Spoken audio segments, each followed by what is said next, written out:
हमारा जैन समाज, जिसने हमेशा से ही हमारे प्यारे भारत देश की तरक्की में अपनी एक महत्वपूर्ण भूमिका निभाई है। व्यापार और उद्योग में सबसे आगे रहते हुए अपनी अनूठी संस्कृति, धर्म और परंपराओं को भी जीवित रखा है। हमारे पूर्वजों द्वारा मिले हमें संस्कार, हमारे आचार भगवंतों के द्वारा दिए जाने वाले प्रवचनों के माध्यम से हमें गर्व की अनुभूति होती है कि काफी जन्मों के पुण्य के फल से हमें यह जैन शासन, जिन धर्म मिला है। लेकिन वर्तमान में हमारी समाज एक ऐसी गंभीर समस्या से जूझ रहा है जिसका अगर जल्दी से कोई समाधान नहीं निकाला गया तो आने वाले निकट भविष्य में भयंकर दुष्परिणाम हो सकते हैं। और यह गंभीर समस्या है हमारे समाज के सैकड़ों 30 से 35 साल के कुंवारे घूम रहे लड़कों की शादी की समस्या। तो क्या है इसके पीछे की वजह? क्या हमारी संस्कृति में कुछ बदल रहा है या फिर यह कोई सामाजिक चुनौती है? क्या करियर की ऊंचाइयों तक पहुंचने की दौड़ में विवाह काफी पीछे छूट गया है या फिर लड़कों या लड़कियों की हाई एक्सपेक्टेशन और मॉडर्न लाइफ स्टाइल शादी में देरी का कारण बन रही है? या फिर और बेहतर जीवन साथी की तलाश में समय को बर्बाद करना इसका एक प्रमुख कारण है। जय जैन बंधुओं, मैं हूं Nitin Jain, founder and director of बिजनो इंडिया प्राइवेट लिमिटेड, और आज की इस वीडियो के माध्यम से इस गंभीर समस्या और इसके समाधान को ढूंढने का प्रयास करेंगे।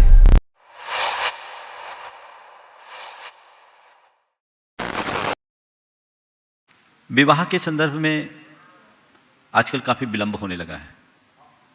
और एक बात और देखने में आ रहा है, केवल विवाह नहीं हो रहा, बाकी सब कुछ हो रहा है। ये भी बात है लेकिन सच है। हमारे शास्त्रों के अनुसार यौवन से परिपूर्ण होते ही विवाह के बंधन में बंधना चाहिए। लेकिन आजकल पढ़ाई लिखाई का जो चलन बढ़ गया है, उस चलन के कारण 25 साल के पहले तो विवाह की कोई बात ही नहीं सोचते। पहले पढ़ाएंगे, 22-23 साल तक पूरी पढ़ाई करेंगे, फिर जॉब करेंगे, फिर विवाह की बात करेंगे, तो 25, 28, 30, 32 साल हो जाते हैं।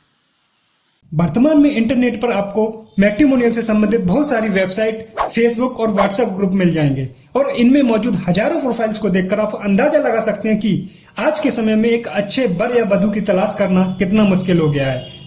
सबसे बड़ी कमाल की बात यह है कि इन प्रोफाइल्स में लगभग 70 से 80% कैंडिडेट की उम्र 28 साल से ऊपर की होती है और इनमें भी ज्यादातर प्रोफाइल हाई एजुकेशन वाली होती है।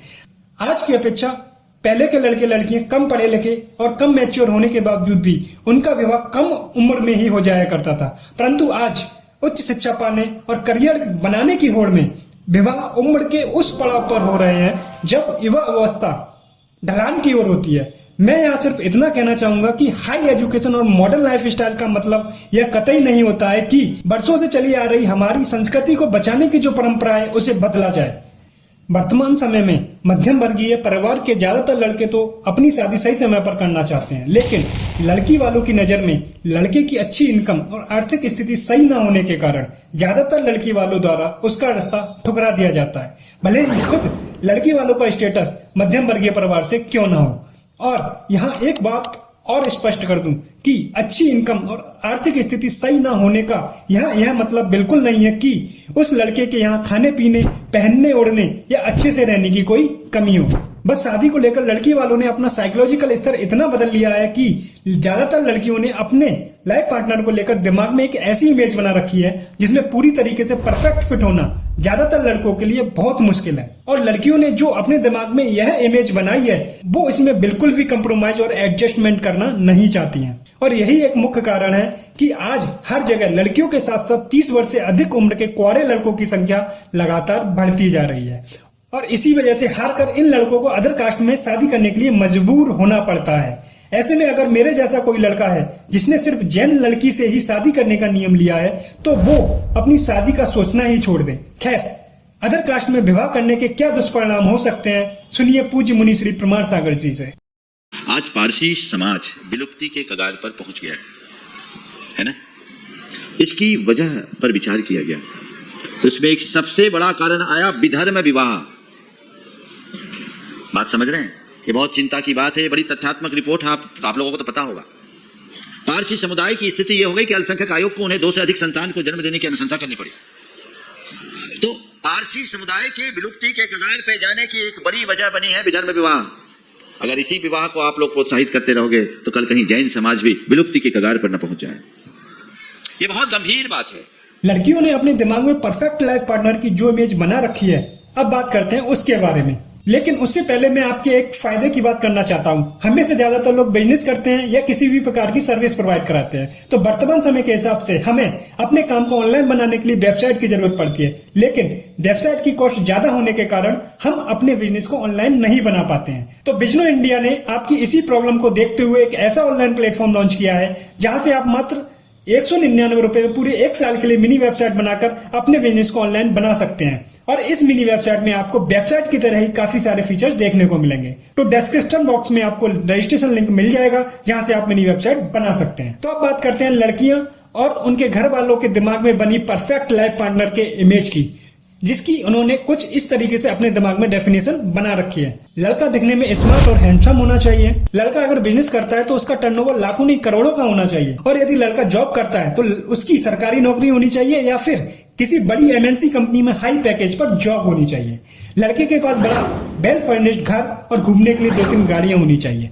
और सबसे बड़ी डिमांड जो अभी 1-2 सालों में ताजा निकल कर आई है वो ये कि लड़का घर में अकेला हो और उसके कोई भाई बहन नहीं होना चाहिए। सबसे मजे की बात यह है कि लड़कियों की इस परफेक्ट लाइफ पार्टनर की इमेज में आपको बहुत ही कम यह देखने को मिलेगा कि लड़का व्यवहारिक है या नहीं, लड़का संस्कारी है या नहीं, लड़का धार्मिक है या नहीं, और सबसे बड़ी चीज लड़का काबिल है या नहीं। मॉम, ये कैसा रिश्ता लाए हो आप मेरे लिए? इनके पास ना खुद का घर है या कार है, शादी के बाद ये कैसे घुमाएगा मुझे ऑटो में या बाइक पे? सुनिए, ये क्या फटीचरों वाला घर लेके आए मेरी बेटी के लिए? इससे तो अच्छा वर्मा जी का बेटा है, उसके पास गाड़ी है, बंगला है, वेल सेटल्ड है। हमारी बेटी घर राज करेगी। बस कीजिए आंटी जी, अब कितनी देर से हमारी बेइज्जती किए जा रही है। हम चुप है, इसका मतलब ये नहीं कि आप हमारी शराफत का फायदा उठाएं।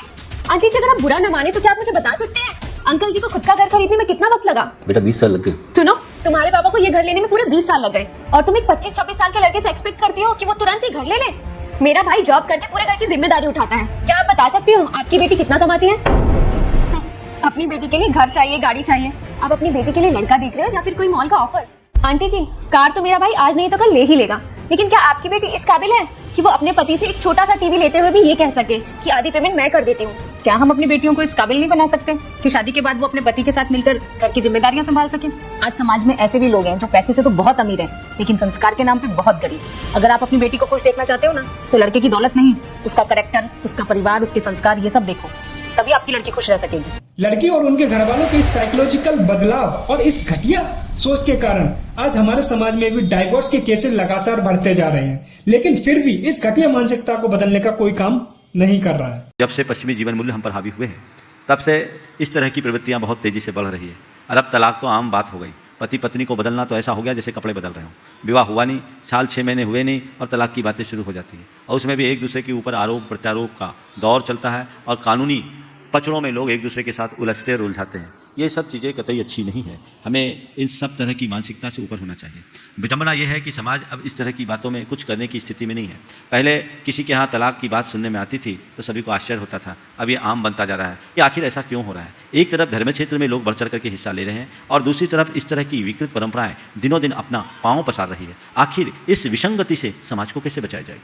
जब तक हम इसकी तरफ गंभीरता से विचार नहीं करेंगे, इस पर पूर्ण ध्यान नहीं देंगे, तब तक न तो हम समाज का सही विकास कर पाएंगे और न ही धर्म की प्रभावना या जीवन का कल्याण। हमें व्यापकता से समझने की जरूरत है, गंभीरता से समझने की जरूरत है, तभी हम कुछ अच्छा कर सकेंगे। तो अब बारी है समाधान की कि आखिर ऐसा क्या किया जाए जिससे शादियों में हो रही इस अनावश्यक देरी को रोका जाए। तो इसके कुछ सुझाव मैं आप लोगों को देना चाहता हूं। जिस दिन माँ बाप अपने बेटी बेटों को यह समझाने में कामयाब हो जाएंगे कि आपको अपनी जिंदगी में बेवजह की एक्सपेक्टेशंस को त्याग कर परिस्थिति अनुकूल समझौता करना है, उस दिन से संबंध जल्दी होना शुरू हो जाएंगे। जिस दिन से लड़कियों की माएं रिश्ते देखते वक्त जरूरत से ज्यादा इंटरफेस करना बंद कर देंगी, बस उस दिन से संबंध होना शुरू हो जाएंगे।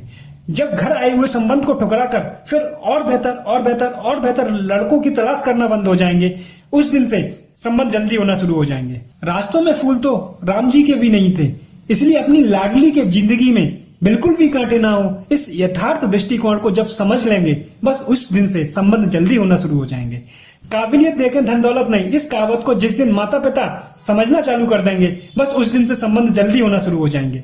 जिस दिन बायोडाटा से माँ का मोबाइल नंबर हट जाएगा और बाप की राय को महत्व देना चालू हो जाएगा उस दिन से संबंध जल्दी होना शुरू हो जाएंगे। बातें कठोर हैं, कड़वी हैं, मगर समाज की संस्कृति और परंपराओं को बचाने के लिए बहुत जरूरी है। उम्मीद करता हूँ मेरी ये वीडियो आपको अच्छी लगी होगी। इस वीडियो को मेरे और मेरे कुछ मिलने वाले लोगों के निजी अनुभव के आधार पर बनाया गया है, लेकिन फिर भी इस वीडियो में मेरी अगर कोई बात आपको चुभी हो और अगर बुरा लगा हो तो मैं दिल से आपसे माफी मांगता हूँ। और हाँ, अपने बिजनेस की मिनी वेबसाइट बनाकर उसे ऑनलाइन बनाना और इस चैनल को सब्सक्राइब करना ना भूलें। जय जिनेंद्र।